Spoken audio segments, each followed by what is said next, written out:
نحمده ونستعينه ونستغفره ونؤمن به ونتوكل عليه ونعوذ بالله من شرور أنفسنا ومن سيئات أعمالنا من يهده الله فلا مضل له ومن يضلل فلا هادي له ونشهد أن لا إله إلا الله وحده لا شريك له له الملك وله الحمد وهو على كل شيء قدير ونشهد أن سيدنا وسندنا ونبينا وشفيعنا وحبيبنا ومولانا محمدا عبده ورسوله صلى الله تعالى عليه وعلى آله وأصحابه وأهل بيته أجمعين الذي أرسله بالحق بشيرا ونذيرا وداعيا إلى الله بإذنه وسراجا وقمرا منيرا أما بعد فقد قال الله سبحانه تبارك وتعالى جل شأنه في كلامه المجيد وفي فرقان الحميد মুসলমানেরা জবান ছেড়ে পড়ি সকলে আউযু বিল্লাহি মিনাশ শাইতানির রাজীম বিসমিল্লাহির রাহমানির রাহিম ওয়াল আসরি ইন্নাল ইনসানা إلا الذين آمنوا وعملوا الصالحات إلا الذين آمنوا وعملوا الصالحات وتواصوا بالحق وتواصوا بالصبر وقال رسول الله صلى الله عليه وسلم من تشبه بقوم فهو منهم وقال تعالى في شان محمد رسول الله صلى الله عليه وسلم إن الله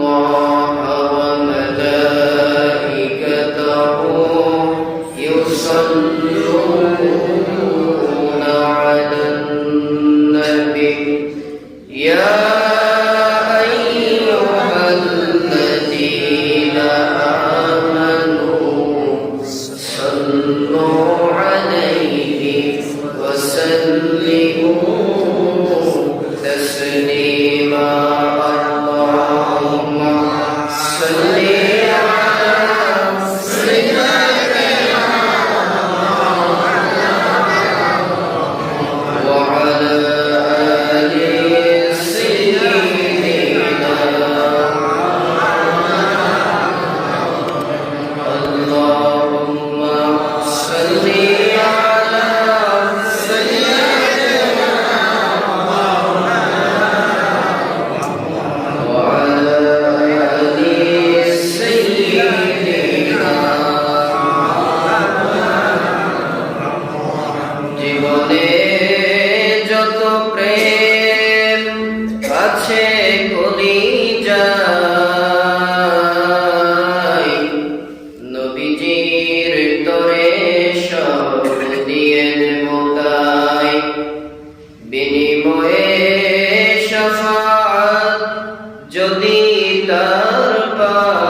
মুছে যাবে ভুবনের যত ব্যথা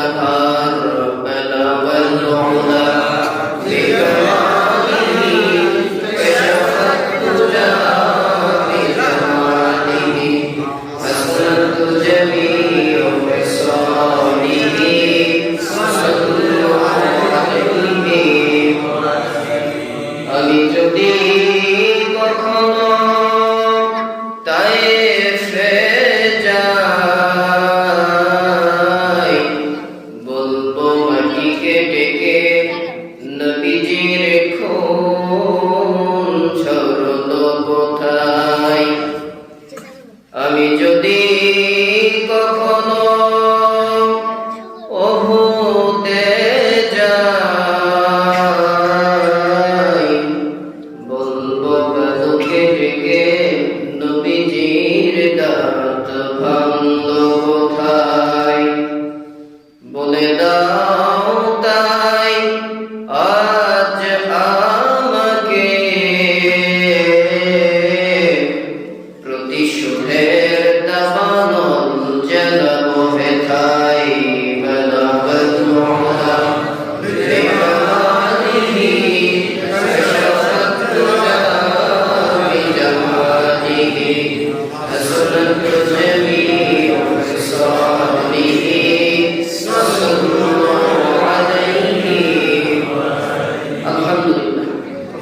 বাংলাদেশের ঐতিহ্যবাহী জেলা নোয়াখালী জেলার সেনবাগ থানার ডুমুরুয়া ইউনিয়নাধীন কাঞ্চন জামে মসজিদ কমিটির সার্বিক সহযোগিতা পৃষ্ঠপোষকতায় আয়োজিত বাহরাইন প্রবাসী প্রিয় ভাই কবির আহমেদ ভূঁইয়া এবং আমার হৃদয়ের বন্ধুবর অত্র এলাকার সকলের হৃদয়ের স্পন্দন বলা চলে আপনাদের দীর্ঘ পরিচিত একজন ব্যক্তিত্ব, নট অনলি কালুচা জামে মসজিদের ইমাম, আমি বলবো এলাকার একজন সন্তান হিসেবেই মনে হয় তিনি আপনাদের মাঝে পরিচিত। ঠিক আছে তো? হাফেজ মাওলানা ইয়াসিন আরাফাত আমার বন্ধুবর, তাদের ইনভাইটে আপনাদের মাঝে এসেছি কোরআন থেকে কথা বলার জন্য।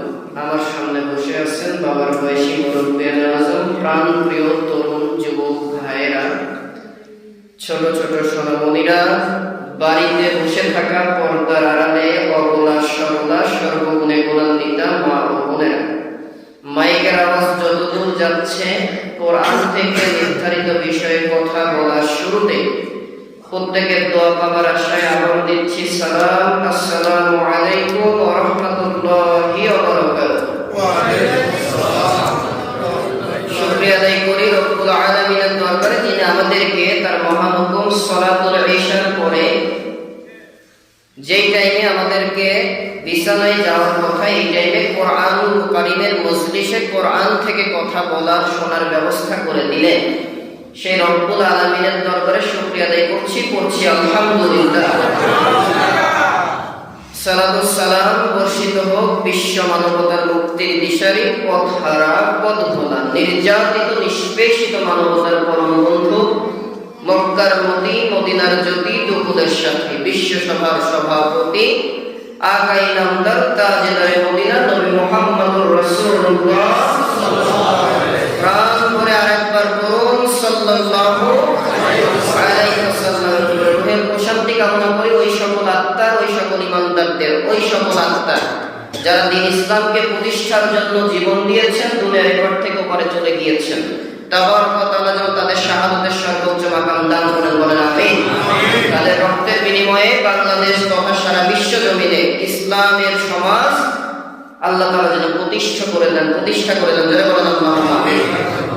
আসলে মুহতারাম হাজিরিন, আপনারা অনেকেই জানেন আমার বন্ধুবর, আপনাদের গৌরব, যার সাথে আমার প্রায় দীর্ঘ 1.5 বছরের সোশ্যাল মিডিয়াতে প্রেম আলাপ, হাফেজ ইয়াসিন আরাফাত ভাই, তার সাথে সাক্ষাতের সুযোগ হয়ে গেল আপনাদের এলাকারই আরেক সন্তান আমার প্রিয় ভাই কবির আহমেদ ভূঁইয়া ভাইয়ের মাধ্যমে। তাদের দুজনের ইনভাইটে আপনাদের কাছে আসার কথা ছিল জুমার আলোচনা দেওয়া। আসলে আমি সেই লক্ষ্যেই কুষ্টিয়া থেকে রওনা হয়েছি। চট্টগ্রামের গাড়ি ছিল যেটা, সন্ধ্যা 7টায় ওটাতে উঠি। আসলে শব্দ তাকদীরের উপরে লেখা, তকদীরের উপরে তো কারো হাত নাই, আছে কি? তো গাড়িটা যে কোনো ভাবেই হোক একটা অ্যাক্সিডেন্ট হয়, উল্টাই গেলে অনেক যাত্রীর জীবন নাশের ঘটনা ঘটতে পারত। তো এইরকম অবস্থাতে অ্যাক্সিডেন্ট হওয়ার পরেও আল্লাহ তাআলা সকলকে অক্ষত রেখেছেন, আলহামদুলিল্লাহ। সেখানে প্রায় 5 ঘন্টা সময় যায়। 5 ঘন্টা পরে ওই কোম্পানির আরেকটি গাড়ি আসে, রাত 1টার সময় সেই কুষ্টিয়া থেকে আবার ছেড়ে যদিও যথা টাইমে পৌঁছা যেত, কিন্তু সিরাজগঞ্জ থেকে শুরু করে গাজীপুর পর্যন্ত দীর্ঘ একটা জ্যাম, এখানেও প্রায় 5 ঘন্টা জ্যাম, টোটাল 23 ঘন্টা যানবাহনের উপরে আমি। এর ভেতরে কিন্তু আছি, খাওয়া দাওয়া বা ঘুমের কি অবস্থা অবশ্যই বুঝতে পারছেন। আর এই অবস্থাতে জুমার খুতবা দেওয়ার সুযোগ হয়নি, নামাজটা আদায় হয়েছে বাইরে।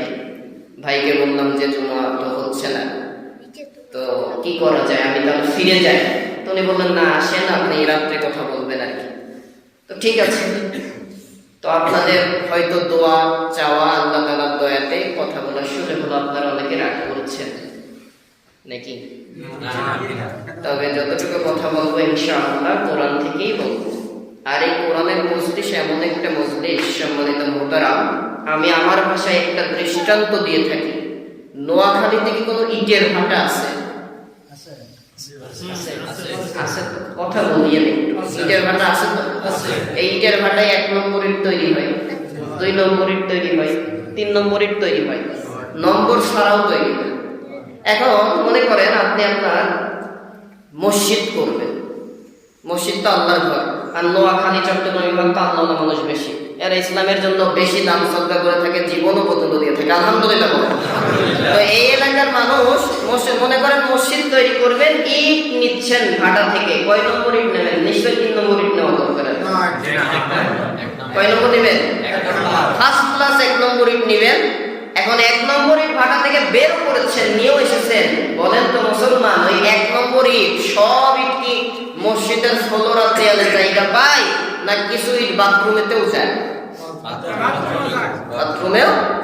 ঠিক তেমন কোরআনুল কারীমের মজলিস, যার বিষয়ে রাসূলুল্লাহ বলেছেন মাজালিসুল ইলমি হিয়া রাউদাতুম মিন রিয়াদিল জান্নাহ।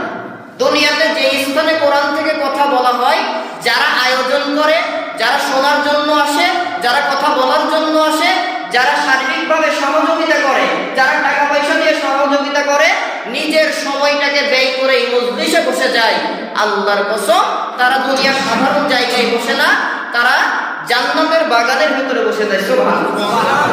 জান্নাতের বাগান মানে জান্নাতি বাগান, বাগান থাকলে তার ফুল ফল গাছে সুসজ্জিত সুরভিত করা হয়। এখানে আমরা যারা বসেছি তারা প্রত্যেকেই জান্নাতি মেহমান হিসেবে আল্লাহ আমাদের কবুল করে নিন। আমিন। সুবহানাল্লাহ। এই কাজে সুবহানাল্লাহ বললেন, একটু জোরে বলেন তো সুবহানাল্লাহ। এইবার ওই ইট ভাটার ইট, সব ইট 1 নম্বর হওয়া সত্ত্বেও যেমন মসজিদে জায়গা পায় না, ইমানদার মুসলমান হলেই প্রত্যেকে কোরআনের জন্য আল্লাহ কবুল করে না। আমার কথা কি বোঝা যাচ্ছে? অর্থাৎ মসজিদে কোরআন থেকে হয়তো সর্বোচ্চ 1 ঘন্টার কথা হবে, আমি মুসাফির হালাতে আসছি, কথা বলবো। এখানে যারা আল্লাহ তাআলা কবুল করবেন, আসমান থেকে যাদেরকে বরাদ্দ রেখেছেন, তারা এখানে বসতে পেরেছে। না হলে ওই যে ইমাম সাহেব সে মাগরিব থেকে দেখছি ঘোষণা দিয়েই যাচ্ছেন। আমি যতদূর শুনলাম প্রায় 100-র উপরে, 150-র উপরে ঘর আছে। একটা করে পুরুষ মানুষ আসলে তো অন্তত মসজিদের ভিতরটা করার মতো ছিল।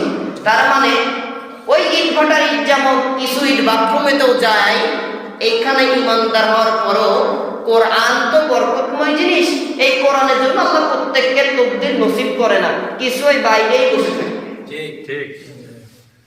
আমরা অন্তত এতটুকু বোঝাতে চাচ্ছি যে ইট ভাটার 1 নম্বর ইটের সাথে আমরা একটু তুলনা করে যদি দেখি, নিশ্চয়ই আল্লাহ তাআলা যেমন মসজিদে ইট জায়গা পায়, আমরাও ঠিক তেমন আল্লাহ তাআলার কাছে আস্থাভাজন মনোনীত পার্সন হিসেবে আল্লাহ আমাদের হয়তো কবুল করেছেন, যার কারণে কপাল পুরো না করে আমাদেরকে কোরআনুল কারীমের মজলিসে উপস্থিত করেছেন, বলি আলহামদুলিল্লাহ।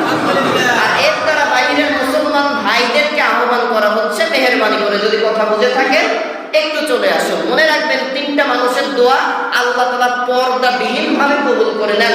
1 নম্বর সন্তানের জন্য মা বাবার দোয়া, মা বাবার জন্য সন্তানের দোয়া। নাম্বার 2 মাজলুমের দোয়া।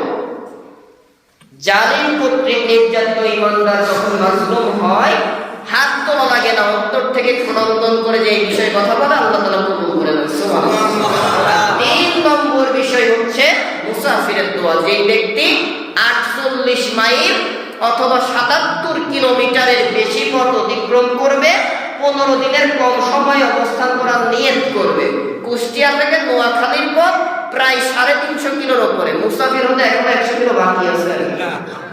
হ্যাঁ তাও বলেন কি 100 কিলো বাকি আছে কি? আরে আমি টাটকা মুসাফির আমি। এখন আমি যদি কষ্ট পাই পুরো কানুচর এলাকাবাসী গুণগান হয়ে যাবে। এখন আপনারা যারা বাহিরে আছেন চিন্তা করেন যে আপনারা নিজেদের কপাল নিজেরাই পোড়াবেন নাকি একটু কোরআনের ময়দানে এই যে মজলিস মসজিদের ভিতরে এসে একটু সময় দিবেন। আপনাদের করে রাখলাম আর আমরা মসজিদ থেকে দোয়া করি যারা বসেছি আল্লাহ তাআলা যেন আমাদের জীবনে গুনাহ মাফ করে মসজিদ থেকে বের করেন, আমিন। আর যারা আসতে পারে না অতি দ্রুত যেন মসজিদে আসার তৌফিক তাদের দিয়ে দেয়, বলেন আল্লাহুম্মা আমিন। মুহতারাম হাজিরিন, বেশি কথা নয়, আমি নির্ধারিত একটি বিষয়ে কথা বলার জন্য আপনাদের মাঝে সূরা তেলাওয়াত করেছি। প্রত্যেকেরই মুখস্থ সূরা 30 নম্বর পারায় যার অবস্থান, সূরার নাম সূরাতুল আসর। জোরে বলেন নামটা কি? সবাই বলেন সূরাতুল আসর তেলাওয়াত করেছি। এর আয়াত সংখ্যা 3টি। আর কোরআনুল কারীমের সূরা সংখ্যা কয়টি? সবাই বলতে পারে না, এটাই তো আমাদের ব্যর্থতা। জোরে বলেন যুবকেরা বলেন কতটি সূরা? 114টি সূরা। এই সিরিয়াল ক্রমে অনুসারে সূরা আসরের নম্বর হচ্ছে 103 নম্বর সূরা। এর আয়াত সংখ্যা 3টি। এই সূরা তেলাওয়াত করেছি। রাসূলুল্লাহ সাল্লাল্লাহু আলাইহি ওয়াসাল্লাম অসংখ্য হাদিস থেকে একটি ছোট্ট হাদিস তেলাওয়াত করেছি। ইনশাআল্লাহ এর উপরে কিছু কথা বলবো। আল্লাহ তাআলা যেন আমাকে ইখলাসের সাথে বলার, আপনাদেরকে আমল নিয়তে শ্রবণ করার তৌফিক দান করেন, বলেন আমিন। আসুন কাল বিলম্ব করে আলোচনায় চলে যাই। আমি ধারাবাহিক একটু দাস আকারে আলোচনা দেব, যেহেতু মসজিদের ভিতরে গণ্ডির ভিতরে আলোচনা, এখানে যাতে আমরা কিছু কথা বলে যেতে পারি। মনে রাখবেন আল্লাহ রাসূল বলেন মান ক্বালা বিহি সাদাকা, নিঃসন্দেহে কোরআন দিয়ে যে ব্যক্তি কথা বলেন তিনি সত্য কথা বলেন। সুবহানাল্লাহ বলেন। আর কোরআন দিয়ে যদি কোনো ব্যক্তি কথা না বলেন, তার জুব্বার মোহর যত বড় হোক, দাড়ি যত মানান হোক, টুপি যত উঁচা হোক, পাগড়ি যত সুন্দর হোক, যত সুফি দরবেশ মুফতি মুহাদ্দিস হোক না কেন, কথায় কোরআন না থাকলে সে মিথ্যা কথা বলবে, এতে কোনো সন্দেহ নাই। কথা বলে। আর এখানে যদি রাষ্ট্রপতি কিংবা প্রধানমন্ত্রী কথা বলে, তাদের কথাতেও যদি কোরআন না থাকে, কথায় মিথ্যা থাকতে পারে। কিন্তু একজন সাধারণ মানুষ, কালচরের একটা সাধারণ জনগণ দাঁড়িয়ে গিয়েছেন কথা বলার জন্য, তিনি আল্লাহর কোরআন দিয়ে কথা বলছেন। আল্লাহ রাসূল বলেন সন্দেহ রেখো না, তিনি কোরআন দিয়ে যেহেতু কথা বলছেন তিনি কখনো মিথ্যা বলবেন না, যা বলবেন সব সত্য কথা বলবেন। সুবহানাল্লাহ। এই জন্য আমরা কোরআন দিয়েই কথা বলবো। রাগ করবেন কি আপনারা? আপনাদের কাছ থেকে এই যে আমি 7:40 হয়তো কথা বলা শুরু করেছি, 8:30 পর্যন্ত এতটুকু সময় একটু দেওয়া যাবে কি? কষ্ট হবে না তো? যে কারা কারা দিতে পারবেন একটু ডান হাত দেখে, তো ডান হাত দেখেন, ডান হাত। আল্লাহ তাআলা যারা কোরআনের জন্য সময়টাকে কোরবান করতে প্রস্তুত, তাদেরকে তুমি জান্নাতে যে কোরআনের মাহফিল করবে তার মেহমান কবুল করে না, বলে না আমিন। জি হাত নাও। তো আসুন আমরা কাল বিলম্ব নয় আলোচনায় চলে যাই। আমার সাথে যারা পারেন পড়েন, না পারলে জবান মিলাবেন, যাতে কোরআন তেলাওয়াতের নূর আমাদের অন্তরে আল্লাহ তাআলা পঠিত করে দেন, বলে না আমিন। জবান ছেড়ে পড়ুন আউযু বিল্লাহি মিনাশ শাইতানির রাজিম। বিসমিল্লাহির রাহমানির রাহিম। ওয়াল আসরি ইন্নাল ইনসানা লাফি খুসর ইল্লাল্লাযীনা আমানু ওয়া আমিলুস সালিহাতি ওয়া তাওয়াসাউ বিল হাক্কি ওয়া তাওয়াসাউ বিস সাবর। সাদাকাল্লাহুল আযীম। আল্লাহ তাআলা বলেন ওয়াল আসর, সময়ের কসম, জীবনের কসম, কালের কসম, মানুষ তোমাকে যে হায়াত দিয়েছি হায়াতের কসম। ইন্নাল ইনসানা লাফি খুসর, নিশ্চয় মানুষ, সকল মানব জাতি ক্ষতির মধ্যে নিমজ্জিত। ইল্লাল্লাযীনা, তারা ছাড়া যারা আমানু, আল্লাহর প্রতি ঈমান এনেছে, ওয়া আমিলুস সালিহাত, যে বিষয়ের প্রতি ঈমান এনেছে তা অন্তরে বিশ্বাস করেছে, মুখ দিয়ে স্বীকার করেছে, সেই আলোকে কাজে রূপান্তর করেছে। এই ঈমান যারা গ্রহণ করেছে, ঈমান গ্রহণের পরে যা যা বিশ্বাস করলো তার উপরে কাজ করেছে, ওয়া আমিলুস সালিহাত, এই নেক কাজ যিনি করেছেন তারপরে কি করেছেন, ওয়াতাওয়াসাউ বিল হক, সদা সর্বদা একে অপরকে হকের, সত্যের, কোরআনের উপদেশ দিয়েছেন। ওয়াতাওয়াসাউ বিস সবর, আর এই পথে টিকে থাকতে গেলে ইসলাম বিদ্বেষী, ইসলাম বিরোধী, কোরআন বিরোধী, ইসলাম বিরোধীরা তার প্রতি জুলুম, মিথ্যা অপবাদ রটনা করেছে। তারপরও শত বাধা বিপত্তি আসার পরেও ওই ইমানদার সবর করেছে, ধৈর্য ধারণ করেছে আল্লাহ তাআলার উপরে। এই 4টি গুণ যেই ব্যক্তি অর্জন করবে তিনি সকল ক্ষতিগ্রস্ত মানুষের ভেতর থেকে বেঁচে যাবে তথা জান্নাত পেয়ে যাবে। সুবহানাল্লাহ। এই হচ্ছে আমাদের লক্ষিত আয়াতে কারিমার শাব্দিক অর্থ। আসুন এই নিয়ে আমরা কথা বলি। সূরাটি হচ্ছে মাক্কি সূরা। সূরাতুল আসর কি সূরা? মাক্কি সূরা। মাক্কি সূরা কাকে বলা হয়? নবীজির হিজরতের পূর্বে যে সূরা নাযিল হয়েছে সেটাই মাক্কি সূরা। এই সূরা মাক্কি সূরা যতগুলি বৈশিষ্ট্য আছে এই সূরার ভেতরে পাওয়া যায়, যার কারণে সূরা আসরটি কি সূরা? যুবকেরা বলেন কি সূরা? মাক্কি সূরা। এই সূরায় আল্লাহ তাআলা নাযিল করে এতটা গুরুত্ব বহন করিয়েছেন, আল্লাহ রাসূলের 2 জন সাহাবী যখন একত্রিত হতেন, মিলিত হতেন, কথা সাক্ষাৎ করতেন, যেমন মনে করেন আমি আপনার সাথে কথা বলছি, ডিসকাস করছি, কমিউনিকেশন হচ্ছে কি দিয়ে? আল্লাহ কোরআন দিয়ে। জোরে বলেন কি দিয়ে? আচ্ছা, এই যে জবানের মালিকটাকে আল্লাহ, সবাই বলেন আল্লাহ। আল্লাহ তাআলা দেখো তো তোমার নামটা কি বলে না, তার হিসাবটা তুমি নিও। বলেন তো জবানের মালিক কে? আল্লাহ। যে আল্লাহ আমাকে জবান দিয়েছেন, কথা বলার শক্তি দিয়েছেন, ওই আল্লাহ তো পাওয়ার কমে গেছে, জবান বন্ধ করতে দেরি হবে। আর কি দেরি হবে? কোন বললে ফায়াকুন দিয়ে জবান বন্ধ হয়ে যায়। তা আমি বাড়িতে থাকতে ঝগড়া করি, ফাসাদ করি, যত কিছু করি, কণ্ঠের আওয়াজ ঠেকাই কিনা, আওয়াজ জমে বাড়ি টিকাই যায়, আছে না নাই? তা আল্লাহর জন্য কণ্ঠ দিব, যদি এই রসিলায় আল্লাহ পছন্দ করে আমার জীবনে কোনো মাফ করে কোরআনের জন্য, এইটা লাভবান হব না আমরা? তাহলে জবানও আল্লাহ দিলেন, কণ্ঠ আল্লাহ দিলেন, শক্তিও আল্লাহ দিলেন, আল্লাহর নাম দিতে আমার বলতে আপত্তি কোথায়? এটা তো ইমানদারের লক্ষণ হতে পারে না। আল্লাহ রাব্বুল আলামিন কোরআনুল কারীমের ভিতরে বলছেন, ওয়া ইযা তুলিয়াত আলাইহিম আয়াতুহু যাদাতুহুম ঈমান। ইমানদারের সাথে যখন কোরআন তেলাওয়াত করা হয়, এটা মানে শুধু আলহামদুলিল্লাহি রাব্বিল আলামিন না, এই কোরআনের মাহফিল করা হয়, কোরআন প্রচার করা হয়, কোরআনের কথা বলা হয়, তাফসীর করা হয়, ওয়াজ করা হয়, ইমানদার যে হয় ইমান তার আরো বৃদ্ধি পেতে থাকে। সুবহানাল্লাহ। অর্থাৎ কোথায় সুবহানাল্লাহ, কোথায় আলহামদুলিল্লাহ, কোথায় আল্লাহু আকবার, হুজুরকে বলা লাগবে না, নিজে ইমানের জোরে জোরে সরে বলবে সুবহানাল্লাহ বলে। তার মানে আমি এই আয়াতের থেকে শিক্ষা এটাই নিতে চাইলাম, আমি কোন গ্রেডের ইমানদার আছি আলোচনা চলবে, নিজেই প্রমাণ হবে। কথা কি বোঝা গেল? অর্থাৎ কোথায় সুবহানাল্লাহ আলহামদুলিল্লাহ নিজে যদি জোরে বলতে পারেন, বুঝবেন আপনি ফার্স্ট কাতার ইমানদার আছেন।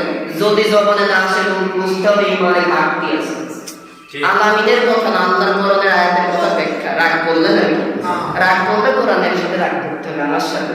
এই জন্য আমরা প্রকৃতপক্ষে ইমানদারদের চাই তো আল্লাহ তাআলা আমাদের জান্নাত নেওয়ার মতো ওই ইমানদারদের কোয়ালিটি অর্জন করতে তৌফিক দান করুন, বলে আমিন। তো আল্লাহ তাআলা যখন নবী সাল্লাল্লাহু আলাইহি ওয়াসাল্লামের 2 জন সাহাবী, মনে করেন আমরা কথা বলছি, এইরকম সাহাবীরা কথা বলতেন, সূরা আসর নাজিলের পরে এত গুরুত্ব এই সূরাটা, আল্লাহ তাআলা এত কথা গুরুত্বপূর্ণ কথা বলেছেন, সাহাবায়ে একরাম শোনার পরে একে অপর থেকে বিদায় যখন হবেন, ফারেক হবেন, ডিভাইডেড হবেন, বিদায় নিয়ে যাবেন, একজন আরেকজনকে সূরা আসর পড়ে শোনাতেন না যতক্ষণ বিদায় নিতেন না ততক্ষণ। সুবহানাল্লাহ। কারণটা কি? কারণ হচ্ছে এটাই, সূরা আসরে আল্লাহ তাআলা কোরআনুল কারীমে অনেক জায়গায় তার এমন এমন সৃষ্টির কসম কেটেছেন, যেমন কোরআনে বলেছেন ওয়াস-সামা'i যাতিল বুরুজ, আবার কিছু জায়গায় বলেছেন ওয়াদ-দুহা ওয়াল-লাইলি ইযা সাজা, আবার কিছু জায়গায় বলেছেন ওয়াশ-শামসি ওয়া-দুহাহা ওয়াল-কমারি ইযা তালাহা। তো এরপরে বিভিন্ন জায়গায় আল্লাহ তাআলা চাঁদের কসম কাটছেন, সূর্যের কসম কাটছেন, আসমানের ভিতরে ওই যে বুরুজ, সংরক্ষিত একটা ঘরের কসম কাটছেন, যার তাফসীরের ভিতরে গেলে পাওয়া যায় এমন ঘর। সূরা নিসার ৭৮ নম্বর আয়াতে কারিমার ভিতরে বলা হচ্ছে, আইনামা তাকুনু ইউদরিকুমুল মাউত ওয়ালাউ কুনতুম ফি বুরুজিন মুশাইয়াদা। এমন ঘরের তুমি বান্দা বানাবা যেই ঘরের ভিতরে দুনিয়ার বাতাস ঢুকতে পারবে না।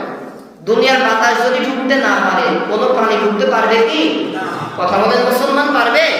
তাহলে এইরকম ঘর যাকে সংরক্ষিত ঘর বলা হয়, এই ঘর তৈরি করবা। মৃত্যু থেকে বাঁচতে চাইবা বান্দা, কেউ ঢুকতে পারবে না। আমার পক্ষ থেকে মালাকুল মউত মৃত্যুর পরোয়ানা নিয়ে তোমার দরবারে হাজির হয়ে যাবে। সুবহানাল্লাহ। এই হচ্ছে ঘর। আল্লাহ তাআলা এইরকম একটা আসমানে সংরক্ষিত ঘরের কসম কেটেছেন। তো আল্লাহ তাআলা কেন কসম কাটলেন? মুফাসসিরিন ইকরাম বলছেন আল্লাহ তাআলা আমাদের একটি আচরণগত দিক সূরা আসরের মাধ্যম দ্বারা প্রকাশ করে মানুষকে জান্নাতে যাওয়ার একটা দিক নির্দেশনা দিয়েছেন, কোয়ালিটির কথা বলেছেন। আল্লাহ রাব্বুল আলামিন আমাদেরকে লক্ষ্য করে উদ্দেশ্য করে বলেন, বান্দারা তোমাদের আদর্শ আছে, তোমাদের নিজেদের একটা আদর্শ আছে। তোমরা যখন নিজেদের কথাগুলি বলো, এই কথাগুলোর নিশ্চয়তা দেওয়ার জন্য আল্লাহর কসম, খোদার কসম নামে একটা শব্দ ইউজ করো। ঠিক কিনা বলেন? এই এলাকার মানুষ করে না আর কি কথা বলেন না কেন? করে। আল্লাহ রাব্বুল আলামিন বলেন, বান্দা তোমরা আমি আল্লাহ নামের কসম কাটিয়া তোমরা নিজেদের কথার যেমন গুরুত্ব দাও, নিজেদের কথার পেছনে দলিল দাও যে না এটাই সত্য কথা, বিশ্বাস করতে হবে। আমি আল্লাহ তাআলা তোমার জীবন কোন পথে চললে জান্নাত পাবা, কোন পথে চললে জাহান্নাম পাবা, এইটা বোঝানোর জন্য আমি এমন একটি শব্দ বাছাই করলাম রে বান্দা, যেই শব্দটা তোমার রূহ, তোমার জীবনের সাথে সম্পৃক্ত। সুবহানাল্লাহ। এই শব্দ দেওয়ার জন্য আমি আল্লাহ কোরআনুল কারীমে আসর শব্দ ব্যবহার করলাম। সুবহানাল্লাহ। সূরা আসর, এই আসর শব্দের অর্থ আমরা এতদিন জেনেছি সময়ের শপথ, কালের শপথ, এমনই তো জানছি। আমি আরেকটু রিসার্চ করে দেখেছি আল্লাহ তাআলা কালের শপথ, সময়ের শপথ এগুলা করলেন কেন? এই সময়ের সাথে আমাদের জীবনের এতটাই ঘনিষ্ঠতা সম্পর্ক রয়েছে। আমি হুসাইন বিন ফারুকি, আমার বডির ভেতরে যদি রূহটা না থাকে আমার দাম আছে না? নাই। এলাকায় যারা বিয়ে করেছেন বিবাহিত, আল্লাহ না করুন, অনেকের স্বামী মারা যায় না? মারা যায়। এখন স্বামীর জন্য বাড়ির স্ত্রী কত কান্না করে? আমার কথা বোঝা যাচ্ছে? জি, খুব কান্না করেন না? দীর্ঘ 30 বছর, 35 বছর বা 40 বছরের একটা মহব্বত সৃষ্টি হয়েছে। স্বামী স্ত্রীর অর্ধাঙ্গিনী, স্ত্রী স্বামীর অর্ধাঙ্গিনী, ইসলাম যেটাকে বলা হচ্ছে। তো এই স্বামী মারা গেছেন, স্ত্রীর কান্না ঠেকাই কিনা, এরকম আছে না? কিন্তু এত দরদ, এত মহব্বত, ওই স্ত্রীকে যদি এলাকাবাসী বলে, এগো মহিলা তোমার স্বামীকে তুমি এতই ভালোবাসো, কান্না শুনে বেহুশ হয়ে যাচ্ছ, তো ঠিক আছে আমরা সমাজের লোকেরা তো তোমার স্বামীকে দাফন করেই ফেলবো, সমস্যা নাই। আজকের রাতটা শুধু তুমি যেই ঘরে, যেই বিছানায় তোমার এই স্বামীর সাথে শুয়েছো, রাত্রি যাপন করেছো, ওইখানে বিছানায় নাও লাগবে না, তোমার সোজাসুজি বিছানার নিচে তোমার স্বামীর লাশটা একটা রাত, যেহেতু মায়ের মহব্বত পড়ে গেছে, কাটানোর জন্য আমরা রেখে দিই। এই নোয়াখালী শেখবাগ কাদোসারের মহিলা তো খুব খুশি হয়ে গ্রহণ করবে আর কি। যদি এরকম অফার দেওয়া হয়, ও দরদ সব শেষ। কি কথা ঠিক আছে? তার মানে আমি এই কথাটা এটা বুঝাতে চাচ্ছি, মুহতারাম হাজিরিন, স্বামীর দরদ স্ত্রীর কাছে ততক্ষণ ছিল ওই স্বামীর বডির ভেতরে, ওই স্বামীর রূহটা যতক্ষণ ছিল। কথা বলেন ঠিক কিনা? তার মানে রূহ না থাকলে স্বামীর লাশটা একটা অমূল্য হয়ে যায়, সন্তানের লাশটা অমূল্য হয়ে যায়, ভাইয়ের লাশটা অমূল্য হয়ে যায়। কেউ মূল্য দেয় না, কাছে নিতেও চায় না।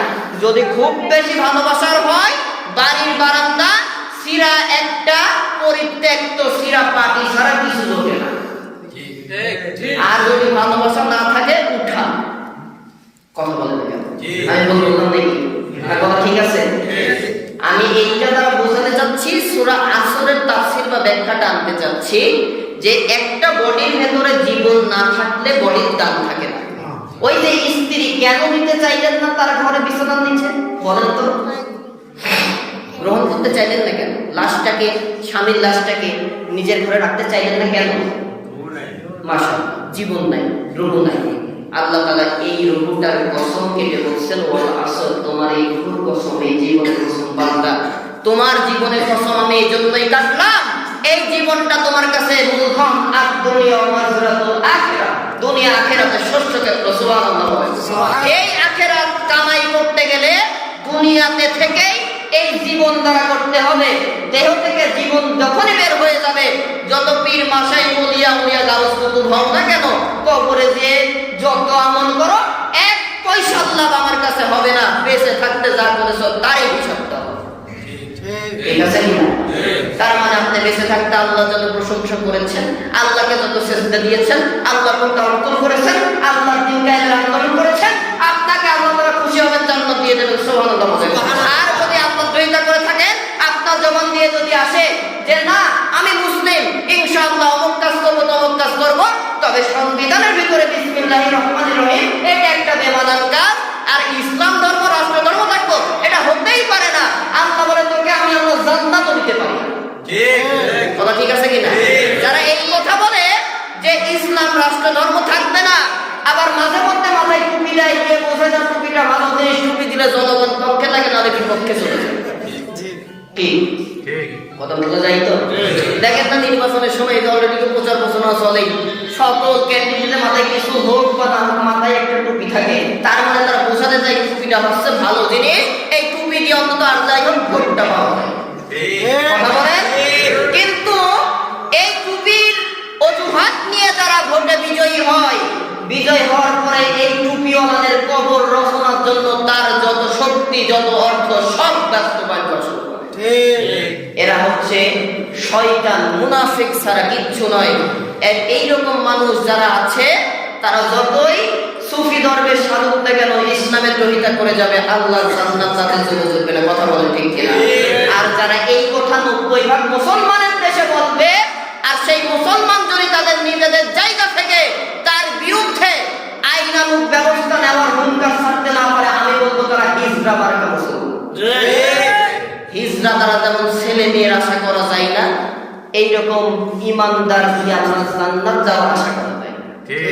ইমান তো নিতে হবে। আল্লাহ কোন ইমানের কথা বললেন? আসবো সামনে। আল্লাহ তাআলা বলছেন এই সময়ের কসম বান্দা তোমাদের দিলাম, একটু চিন্তা করো। আমি আল্লাহ এই জন্যই তোমার জীবনের কসম কেটে বলছি বান্দা, ওয়াল আসর ইন্নাল ইনসানা লাফি খুসর, নিশ্চয়ই তুমি সহ সকল মানব জাতি, দুনিয়ায় যত মনুষ্যত্ব আছে, দুই পেয় প্রাণী আছে, মানুষ হিসেবে যারা পরিচিত, তারা প্রত্যেকে ক্ষতির মধ্যেই নিমজ্জিত। ক্ষতিটা কি? ক্ষতিটা সুদ, ক্ষতিটা ঘুষ, ক্ষতিটা মারামারি, ক্ষতিটা কাটাকাটি, ক্ষতিটা রাহাজানি, ক্ষতিটা বাটপারি, ক্ষতিটা চিটারি, ক্ষতিটা ইসলামের বিপক্ষে স্লোগানগুলা, ক্ষতিটা ইসলামের জন্য যারা কাজ করে, ইসলাম প্রতিষ্ঠার জন্য যারা ভূমিকা রাখে, তাদেরকে কিভাবে অপদস্থ করা যায়, লাঞ্ছিত করা যায়, বঞ্চিত করা যায়, এই কাজ যারা করবে তারা প্রত্যেকে ক্ষতির মধ্যে নিমজ্জিত, একজন ক্ষতি থেকে বাঁচতে পারবে। আর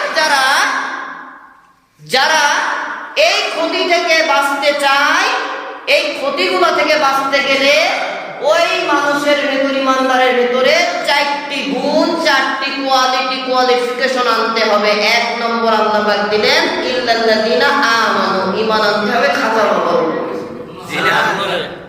যারা বললেন না তারা ওই কোয়ালিটির মানুষ আর কি নাই। আর একটা সুযোগ বলেন, ঈমান আনতে হবে কার উপরে? শাহাদাত কলিটা আল্লাহ থেকে তুলে বলেন কার উপরে? আল্লাহ তাআলার উপরে। দ্বিতীয় নাম্বার ঈমান আনতে গেলাম, এবারে ঈমানের বিষয়ে একটু কথা বলা দরকার। ঈমান কাকে বললাম? ওই যে ঈমানের মুজমাল আর মুফাসসাল পড়েছি, ঈমানদার হয়ে গেছি, লা ইলাহা ইল্লাল্লাহু মুহাম্মাদুর রাসূলুল্লাহ পড়েছি, রেডিমেড ঈমানদার হয়ে গেছি। আল্লাহ তাআলা এত সস্তা ঈমানদার দেয়, মুসলিম দেয়, তাহলে কোরআনে বলতেন না ইয়া আইয়ুহাল্লাযীনা আমানু আমিনু বিল্লাহি ওয়া রাসূলিহি। আল্লাহু আকবার। হে ঈমানদারগণ, তোমরা আবার আল্লাহ ও তার রাসূলের প্রতি ঈমান আনয়ন করো। কথাটা কার? আল্লাহ। জোরে বলেন আল্লাহ। কেন আল্লাহ তাআলা এই কথা বললেন? আমরা তো ঈমানদার, কালেমার ঈমানদার, বাবা ঈমানদার, দাদা ঈমানদার, আমিও ঈমানদার, বাবা মুসলমান, দাদা মুসলমান, আমিও মুসলমান। তাহলে আল্লাহ তাআলা আমাকে আবার কেন ঈমানদার হতে বললেন? আল্লাহ রাসূলের প্রতি ঈমান আনতে বললেন। এটা কি মানুষের বিষয় লাগে না? আমি আপনাদেরকে দলিল দেই, আপনারা একটু পারলে নোট করে নিয়ে মিলাবেন। যে আয়াতে কারিমাতে নোট করেছি, সূরা নিসার 136 নম্বর আয়াতে কারিমার ভিতর আল্লাহ তাআলা এই আয়াতের অংশটা বলছেন ইয়া আইয়ুহাল্লাযীনা আমানু আমিনু বিল্লাহি ওয়া রাসূলিহি। ঈমানদারেরা ঈমান আনয়ন করো আল্লাহ তার রাসূলের প্রতি। তার মানে কি? আল্লাহ তাআলা বলতে চাচ্ছেন আমাদের রেডিমেড ঈমান দিয়ে জান্নাত পাওয়া যাবে না, দুনিয়া আমরা শান্তি পাওয়া যাবে না। আর এই ঈমান যদি থাকে, ইসলামের বিরুদ্ধে স্লোগান তোলে, আল্লাহর বিরুদ্ধে স্লোগান তোলে, তুমি চুপ করে বসে থাকো, এই জন্য এই ঈমানদার ঈমান চলবে না, ঈমান নবায়ন করতে হবে। তাই ঈমান আনো আল্লাহ তার রাসূলের উপরে। সুবহানাল্লাহ। জোরে বলেন সুবহানাল্লাহ। এই যে আল্লাহ তাআলা ঈমান আনতে বললেন, এই ঈমানটা কি ঈমান? ওই যে ঈমানে মুজমাল মুফাসসির যা স্বীকার করেছেন এইগুলা প্রথমে অন্তরে বিশ্বাস করা লাগবে। ইমানদার কাকে বলে, ইমানদারের পরিচয় কি, ইমানদার হতে গেলে কয়টি গুণ লাগে সেটা বলছি, মাথায় রাখেন। আপনাদের ইমাম সাহেব যদিও সূরা আসরের তাফসীর করেছেন আমি জানি, আমি আমার মধ্যে একটু করতে যাচ্ছি, খুব কষ্ট হচ্ছে কি আর কি। এইবার ইমানদার হতে গেলে ইমানের দাবিগুলা প্রথমে বিশ্বাস কোথায় করা লাগবে? অন্তরে। যুবকেরা বলেন কোথায় বিশ্বাস করা লাগবে? অন্তরে। অন্তরে যা বিশ্বাস করেন অন্তরে চাপা রাখতে হবে না। এই জবানটা দিয়েছেন যে আল্লাহ, জবান দিয়ে তার স্বীকার দিতে হবে, ঘোষণা দিতে হবে।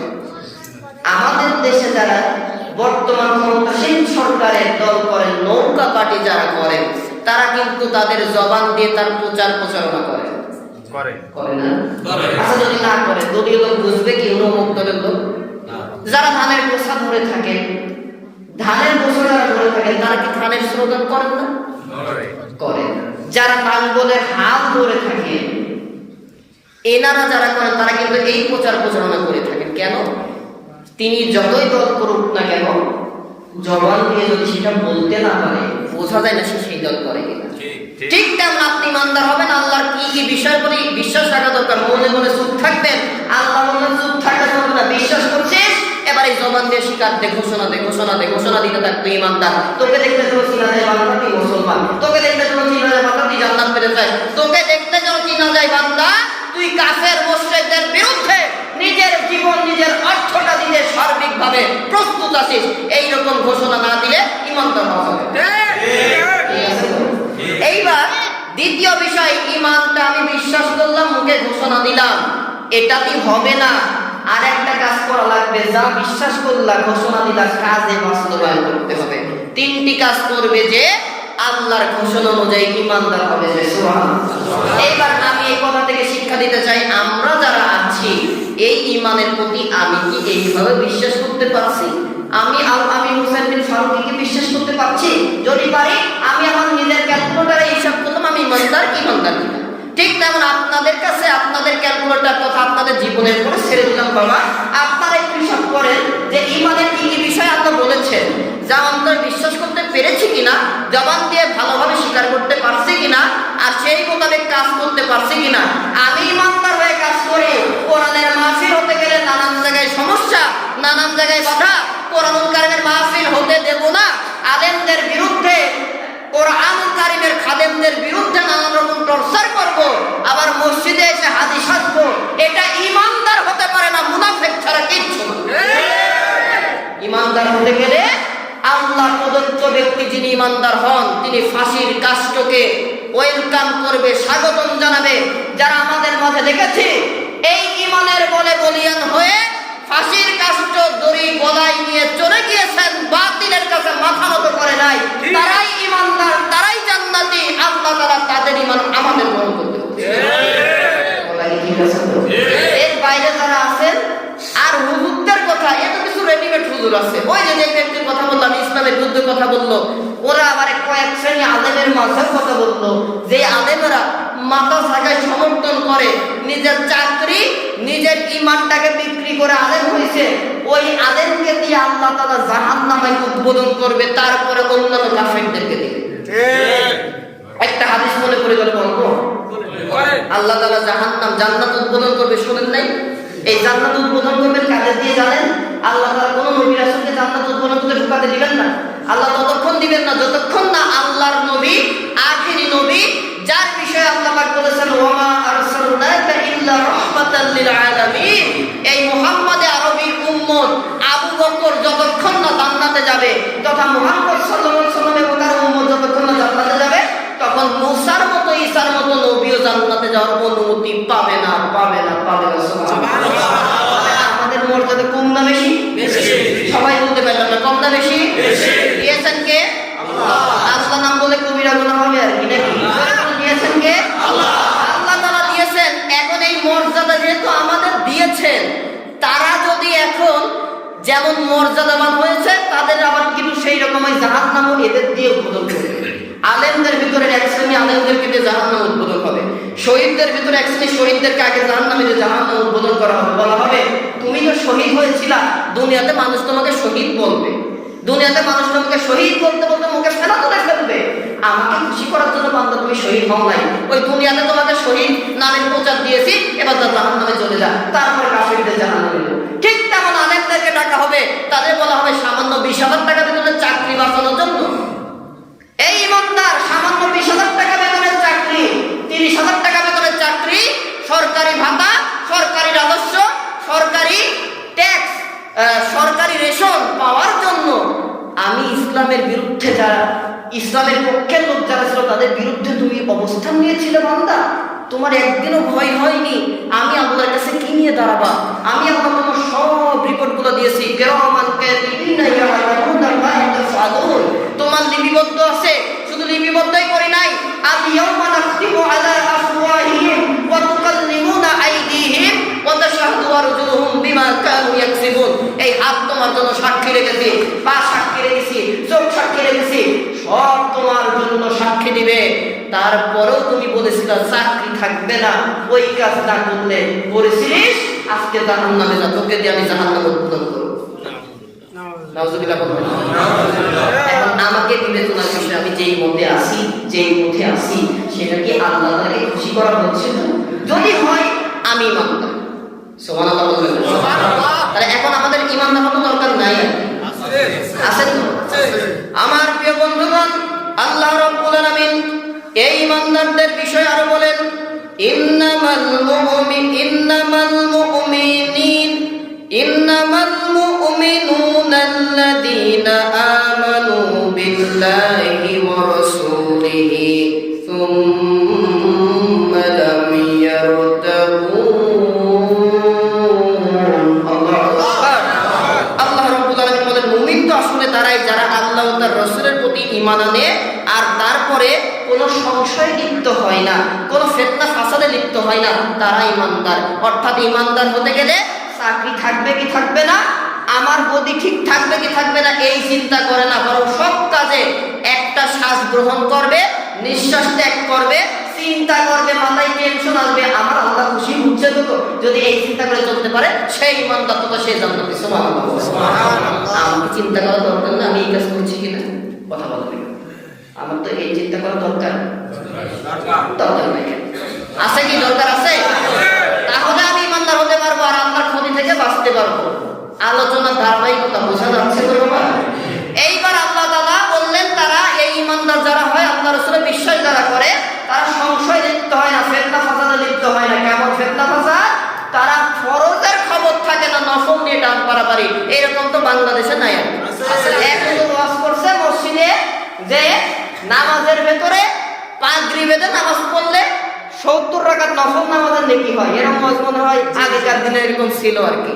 তো একজন সাধারণ মাঠের কৃষক মানুষ, উনি ওয়াজ শুনেছেন, মাঠে এখন জোহরের সালাতের আযান হয়ে গেছে, কানে আযান আসছে, বেচারা মসজিদে দেখি করে ওখানে ওখানে নামাজ পড়তে গেছে, বেচারা গামছা তো নাই, গামছা দিয়ে বাঁচায় নামাজ পড়ছে, ও পাগড়ি বাঁধবে কি করে, লাস্টে লুঙ্গি খুলে পাগড়ি বেঁধে নামাজ পড়ে। এই অবস্থায় যদি শেষ নাই কি হতে পারে? আস্তাগফিরুল্লাহ, নাউযুবিল্লাহ। তো এই যে মুস্তাহাব একটা বিষয় ধরার জন্য তিনি কি করলেন? সংশয়টা কি? আল্লাহ কিসে লিপ্ত হওয়ার কথা আমাকে নিষেধ করলেন? ইমানদারদের আজকে তুমি নামাজে যাচ্ছ, নামাজটা ফরজ করেছি, এটা ঠিকভাবে জামাতে আদায় করো কিনা ঠিক নাই, তুমি বুকে হাত বাঁধা, নাভির নিচে হাত বাঁধা, মুনাজাত করা না করা, আর তুমি রাফি আদায় করা না করা নিয়ে মসজিদ আলাদা করেছো, আহলে হাদিস জামে মসজিদ নাম দিয়েছো, এই বেতরে অধিকার কে দিয়েছে? মসজিদ আল্লাহর ঘর, আহলে হাদিস জামে মসজিদ কেন হবে? কোন গোত্রীয় মসজিদ হতে পারে না, মসজিদ আল্লাহর ঘর। এই ঘরে একটা হিন্দু ঢোকারও পারমিশন আছে, পবিত্র হয়ে ঢুকতে হবে। আল্লাহ রাসূলের সময় মসজিদে নববীতে, হাদিসটা শুনেছেন কিনা আমি জানি না, একজন এই বেধর্মী ইহুদি ঢুকে প্রস্রাব করা শুরু করলো, বাথরুম করা শুরু করলো। সাহাবায়ে কেরাম রাগান্বিত, মেরে ফেলবেন। ধর্মীয় প্রতিষ্ঠানে তিনি অপবিত্র করে ফেলছেন। রাসূল বললেন সাহাবায়ে কেরাম থামো, তাকে তার কাজ করতে দাও। এর থেকে একটা কথা প্রমাণ হয়, যখন বাথরুমের বেগ আসবে, প্রস্রাব পায়খানা আসবে, ওইটা নিয়ে নামাজে দাঁড়াবেন না, আগে ওইটা ক্লিয়ার হবেন, তারপরে নামাজে আসবেন। এটাই হচ্ছে ইসলাম। সুবহানাল্লাহ বলবেন। তাহলে নামাজে দাঁড়িয়েছেন, ইমাম সাহেব কেরাত লম্বা করছে, আপনার যদি বাথরুম নষ্ট হয়ে মসজিদটা পবিত্র হয় তাই খারাপ। কথা বোঝা গেল তো? আবার ক্ষুধা লেগেছে, অনেক আছে ক্ষুধা পেটে নামাজে দাঁড়ায় যায়, তাই না? ব্যক্তি আসছে বাসা থেকে, বাসায় গরুর গোশত রান্না করছে, উনি এসে জোহরের নামাজ আদায় করছে, যেহেতু ইমাম দেড়টায় নামাজ, ইমাম সাহেব নামাজ শুরু করছে, জামাত তো ধরতে হবে, উনি এসে আল্লাহু আকবার বলে ইমাম করছেন, নামাজ আদায় করছে, আর মনে মনে করছে আউযু বিল্লাহি মিনাশ শাইতানির রাজিম, ইস বাসায় দেখে আসলাম বউ গরুর গোশত রান্না করছে, বিসমিল্লাহির রহমানির রহিম, এত সুন্দর ঘ্রাণ ছিল, অতুলনীয়, আলহামদুলিল্লাহি রাব্বিল আলামিন, গোশতটা সিজলে কত সুন্দর লাগবে, আর রহমানির রহিম, খেতে কতই না মজা হবে, মালিক ইয়াউমিদ্দিন, তারপরে আমার তৃপ্তি সহকারে কখন খাবো, সূরা ফাতিহার ভিতরে মোটামুটি গরুর গোশত হজম শেষ। এই যে কাজ করলো, নামাজ কি আর নামাজ আছে? এই নামাজ আসমানে যাবে?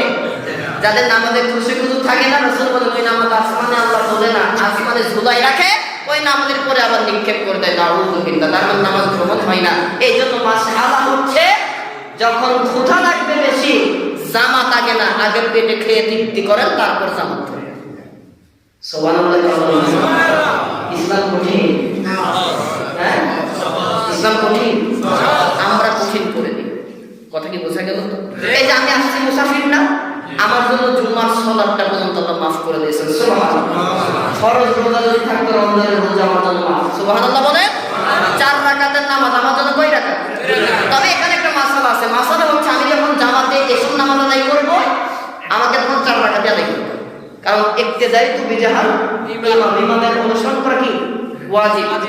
কথা কি বোঝা গেল? তো অনেকগুলা মাসালা অবশ্য স্মরণ করে দিয়েছে, যেহেতু আপনাদের একজন যোগ্য ইমাম আছে বলেছেন, আমি জাস্ট মনে করাই দিচ্ছি, মনে করাই দিলে কি হয়, ও আর যাই হোক আমল করতে ভুল করে না, ঠিক আছে?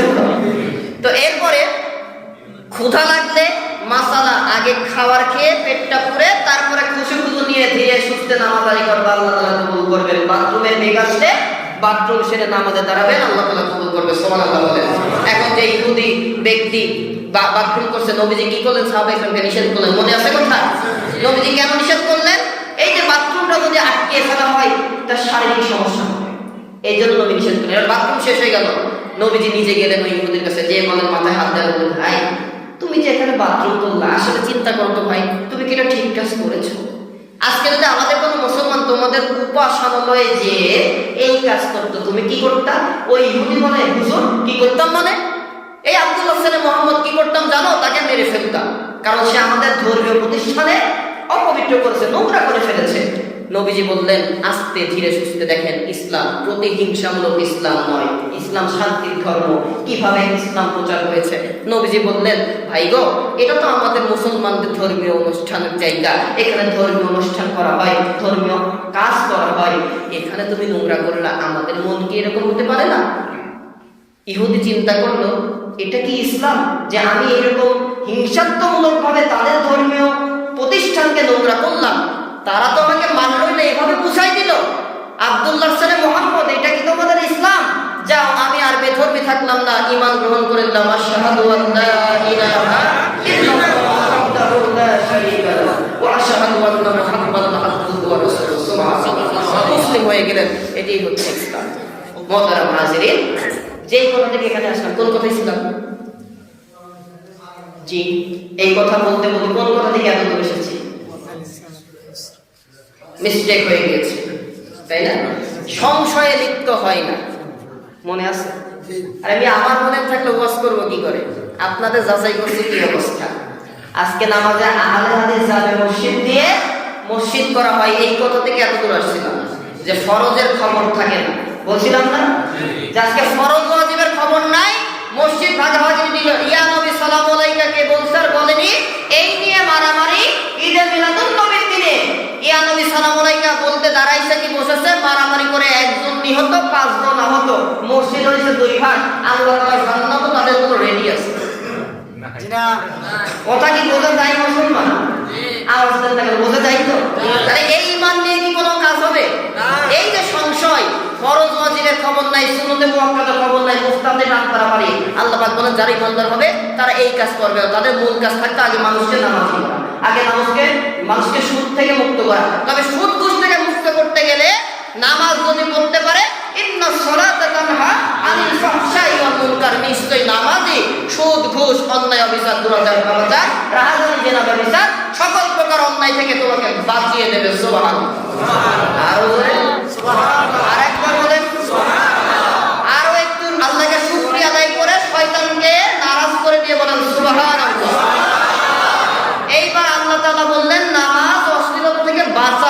তাহলে আমি যদি নামাজি হয়ে সুদ খাই, বুঝতে হবে আমি নামাজি হতে পারি না।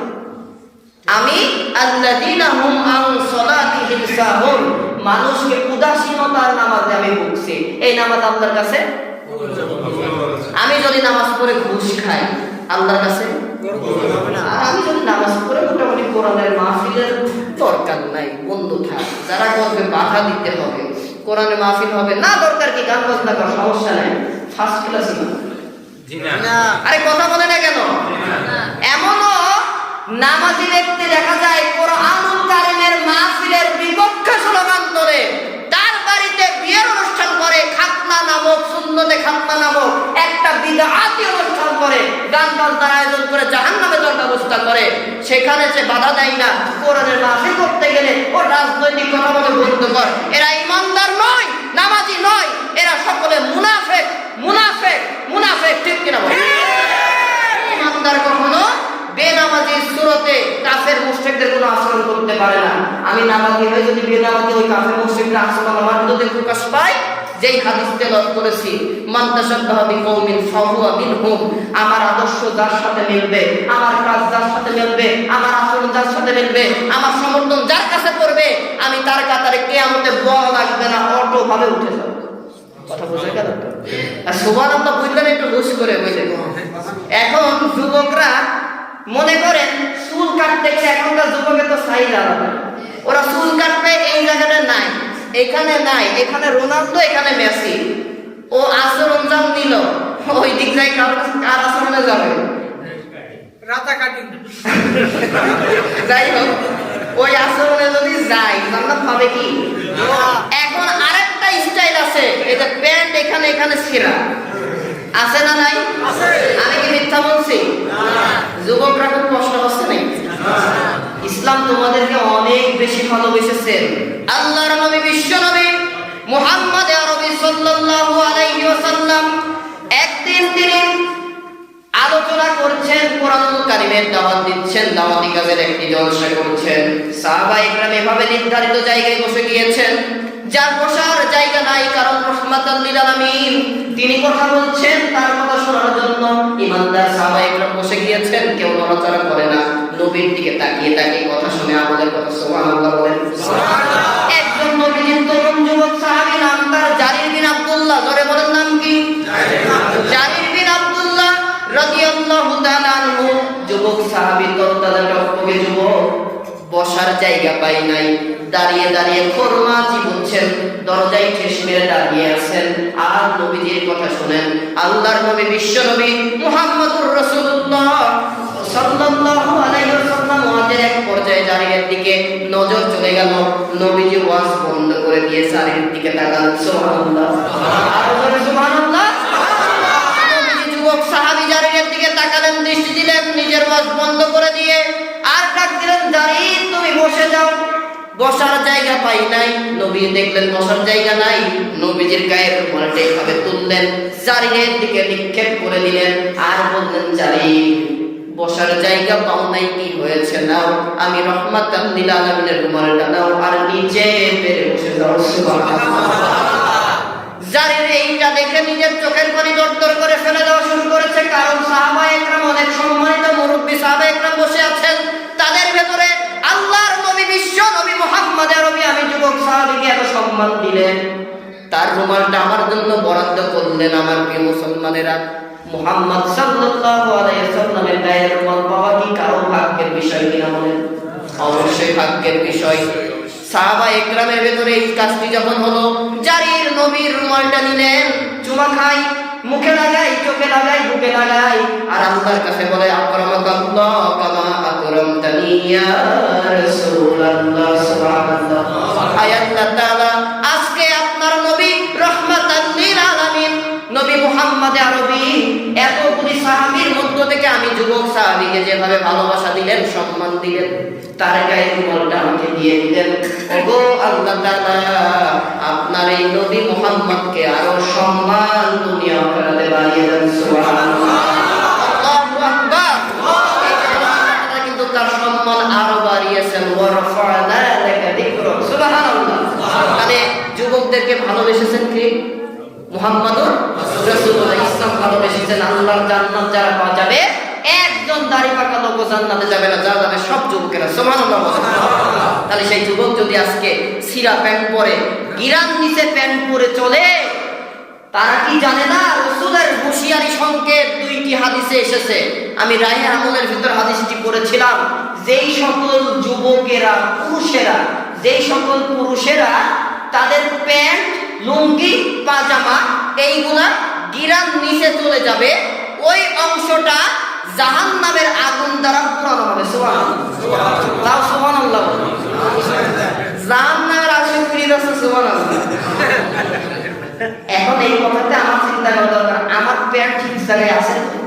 আমি নামাজে আসলে খালি দুটাই ভাঁজ করি, নামাজের পরে দাও জবর দা, তা জবর দা, কি হয়? কথা বলে না, কি হয়? তাহলে ইমানদার হলাম তো? অনেক মুফাসসির একরাম বলছে যারা নামাজে দাঁড়ায় খালি প্যান্ট গুটায়, নামাজের পরে বের হয়ে চলে যায়, প্যান্টও গিরেন দিতে চলে যায়, ওরা মুনাফিকে আছে। কথা কি বোঝা গেল তো? আর মুনাফিক হলে ইন্নাল মুনাফিকিনা ফিদ দারকিল আসফালি মিনান নার, মুনাফিকের স্থান জাহান্নামে যাবে, তার নিকৃষ্ট অপমানিত স্থানে মুনাফিকের স্থান হবে না। আরেকটা হাদিসে বর্ণনা হচ্ছে যে গিরান নিচে যে সকল পুরুষরা জ্ঞান করে, আল্লাহর রহমতের দৃষ্টি তাদের উপরে কিয়ামতের দিন পড়বে না। এখন আমি পুরুষেরা এই আলোচনা শোনার পরে আমাদের কি গিরান নিচে প্যান্ট পরতে হবে? এবার আপনাদের বিশ্বাস না হলে বিজ্ঞানের একটা তথ্য দেয়। বিজ্ঞান বললো ১৫০০ বছর আগে ইসলাম কেন পুরুষকে গিরান নিচে প্যান্ট পরতে নিষেধ করলেন? রিচার্জ করে বললেন পুরুষের পৌরসত্ব তথা যৌন শক্তি বৃদ্ধির জন্য, হরমোন অটুট রাখার জন্য আল্লাহ তাআলা গিরার নিচে, গিরার ভিতরে যে হাতটা রেখেছেন, আলো বাতাস থেকে নির্যাস গ্রহণ করে হরমোন আরো সুসংগঠিত, সুসংগঠিত হয়। সুবহানাল্লাহ। তাদের পৌরসত্ব ঠিক থাকে। বিজ্ঞান দেখে বলে ইসলাম ১৫০০ বছর আগে যেই নিয়ম দিয়েছে সেটাই মানবতার কল্যাণের জন্য স্থায়ী নিয়ম। বিজ্ঞান কিচ্ছু দিতে পারে নাই ইসলামের বাইরে থেকে। সুবহানাল্লাহ। এখন পরে অন্তত ঠিকটা বলা দরকার ছিল। তার মানে আপনারা বিশ্বাস করলেন যে ইসলামের থেকে বিজ্ঞান অনেক কিছু আপনাকে দেয় না? না। ইসলাম ১৫০০ বছর আগে নবীজিকে নিয়ে গেল বোরাকার রফরফে, ১৫০০ পরে এসে ইসলাম বিজ্ঞান আপনাকে কি দিল? বিমান, হেলিকপ্টার। তাই ইসলামের বিমান, হেলিকপ্টার নবীজিকে আরশে মহল্লায় নিয়ে গেলেন, আবার ফিরে আনলেন জমিনে। আপনার বিমান কোন জায়গা দেয়? সূর্যের কাছে গেলে তো আগে বাস করে চলবে। কথা কি বোঝা গেল? কথা দ্বারা বুঝাতে চাচ্ছি যে ইসলাম যেটা দিয়েছে আমার জন্য, যেই নিয়ম নীতি দিয়েছে, মেয়েদের জন্য আবার ভিন্ন। মেয়েদের কাপড় মাটির সাথে ছেঁচড়াবে, প্যাকেটজাত হয়ে থাকতে হবে। যেই মেয়ে যত প্যাকেটে থাকবে তার সম্মান আল্লাহ তাআলা বৃদ্ধি করে দেবে। সুবহানাল্লাহ। আজকে মা বোনেরা তারা যত বেপরদাই থাকবে, তারা নিজেদের সম্মান নিজেরাই নষ্ট করবে। কথা কি বোঝা যাচ্ছে তো? আমি এটা বোঝানোর জন্য আরেকটা সহজ ভাষা দিই। কলা আমরা চিনি তো, কলা এটা সম্ভবত কানাডার সম্ভবত একটা প্রধান ফল বা খাদ্য হবে কলা। এতটা গুরুত্বপূর্ণ একটি ফল। এই কলাটা মনে করেন একটা পাকা কলা ছিলে চুষা বাদ দিয়ে আপনার সামনে নিয়ে বা একটা গামলাই করে বিক্রি করে বলছে কলা আছে গো, কলা কেউ নিবা না, কি কলা, কয়জন নেবেন? ওই একবার থেকে দ্বিতীয়বার চোখে ফেলবে। কথা কন ঠিক কিনা? মা বোনেরা এর থেকেও সেন্সিটিভ বিষয়। যত খোলামেলা থাকবে ওই মা বোনেরা তত পতিতালয়ের জায়গা পাবে। তাকে নিয়ে কেউ সংসার করার স্বপ্ন দেখবে না। কথা বলেন রাগ করতেছেন আপনারা? ঠিক তেমন মা বোনেরা যত প্যাকেট হবে তত মানুষের কাছে কদর বাড়বে। আল্লাহ তাআলা তাদেরকে তত সম্মান দিয়ে দেবেন। সুবহানাল্লাহ।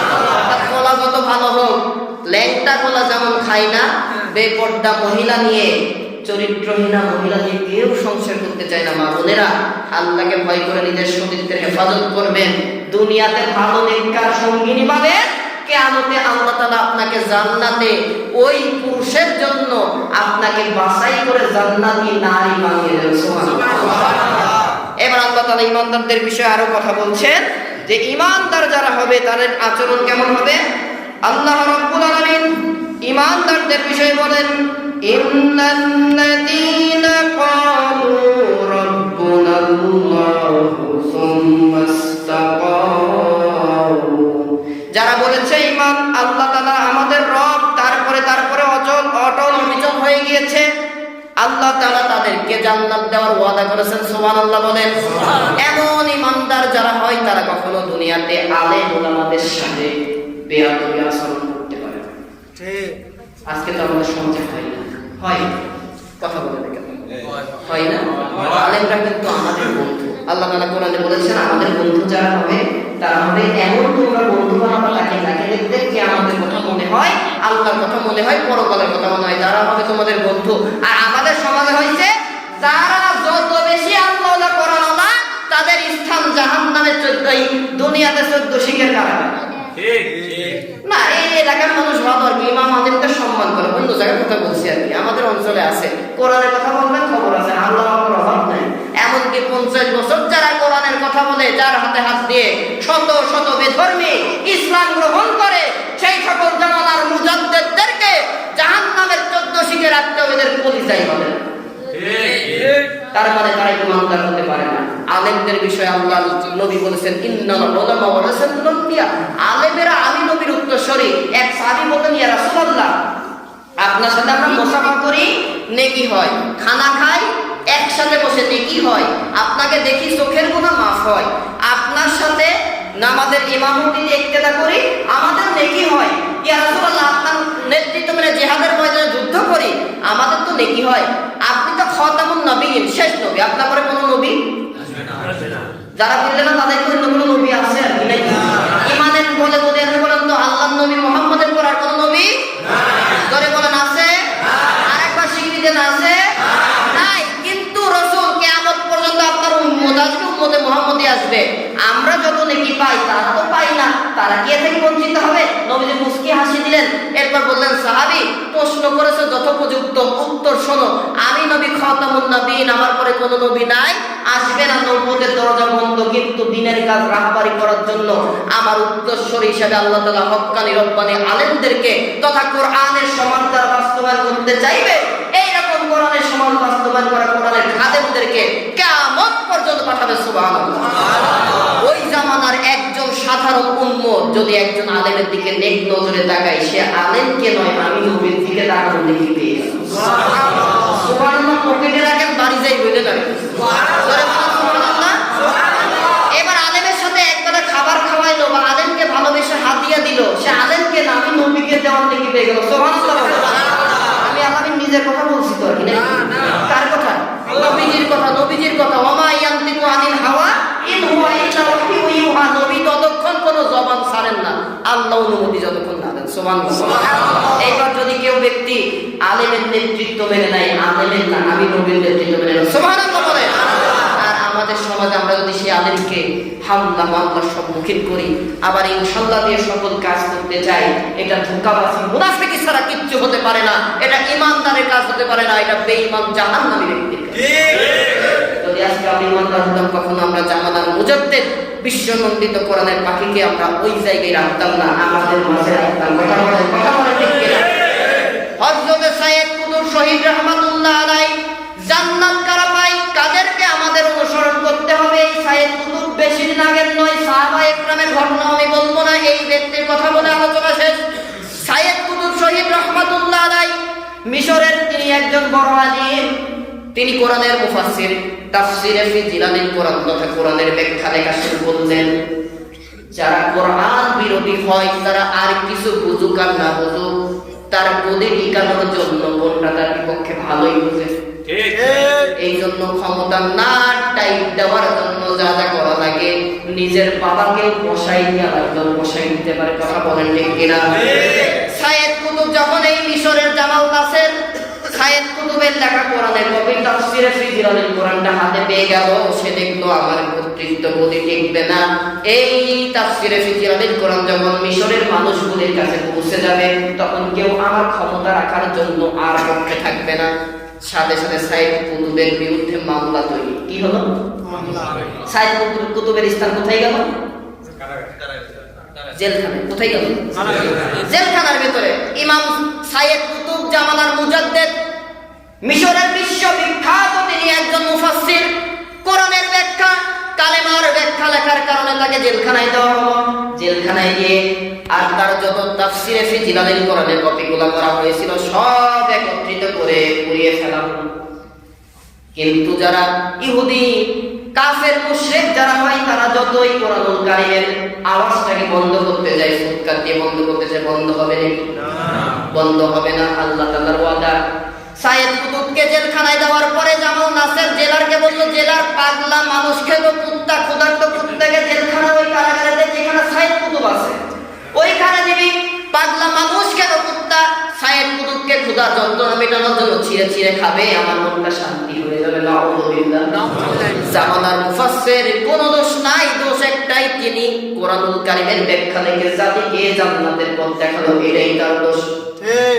জামানার মুজাদ্দিদ বিশ্বনন্দিত মুফাসসির কোরআন, কোরআনের খাদেমদের কোনো দোষ নাই, দোষ তাদের একটাই, তারা ইসলামী সমাজটাকে প্রতিষ্ঠা করতে চায়, যেই সমাজের ভেতরে সুদ থাকবে না, ঘুষ থাকবে না, জেনা থাকবে না, ব্যভিচার থাকবে না, বড়দেরকে অসম্মান করা হবে না, মা বাবাকে সন্তান পিটাবে না, মা বাবার দাফন করবে, মা বাবার কবরের পাশে দুইটা হাত তুলে দোয়া করবে, বড়দের সম্মান করবে, ছোটদের স্নেহ করবে, নামাজে যখন আজান হয়ে যাবে মসজিদে ভিড় জমিয়ে যাবে। এইরকম সমাজ কায়েমের জন্য যারা কাজ করে, এই কোরআন বিরোধীরা তাদের বিরুদ্ধে মিথ্যা মামলা এমনকি বাড়িতে টিকতে দেয় না। কথা বলেন ঠিক কিনা?